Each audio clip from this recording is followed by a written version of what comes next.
what constitutes wind damage? Wind damage is basically when the wind can blow off a shingle.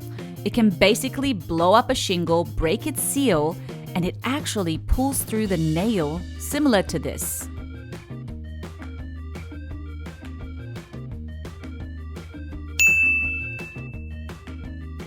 So if it pulls through the nail, that is now a damaged shingle.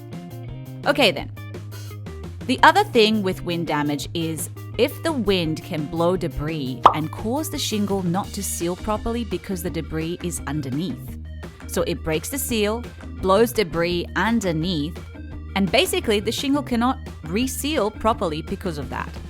That is a wind damaged shingle. So you can obviously go through this, just lift it up, really easy. You can see the debris, which is causing the shingle not to seal down. This shingle is halfway sealed. You can see that the debris has gotten in the way of the sealing of the shingle. So half of the shingle sealed and the other half did not.